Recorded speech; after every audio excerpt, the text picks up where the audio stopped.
Hello everyone, Assalamu alaikum. Myself Shoaib Hassan and welcome to my another blog.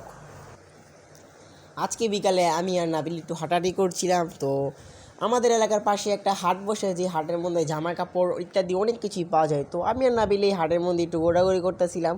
তো আপনারা দেখতে পাচ্ছেন হাটের মধ্যে অনেক জামা কাপড় পাওয়া যায়। এই হাটটি হলো ঘাড়মোড়াতে, আমাদের এলাকার ওদিকে আশেপাশেই। হাটের মধ্যে অনেক দোকান বয়। তো ঈদের পর দেখে একটুখানি মানুষ কম ছিল।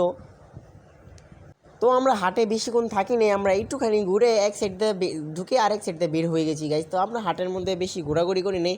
হাটেও মানুষ খুব কম ছিল, আর আজকে তেমন একটা দোকান বসেনি হাটের মধ্যে, খুব কম দোকান বসেছিল হাটের মধ্যে।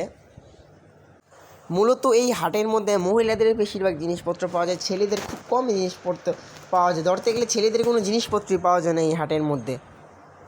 তো আজকের ভিডিওটা বেশি বড় করবো না, এই পর্যন্ত। বাই বাই, আল্লাহ হাফেজ।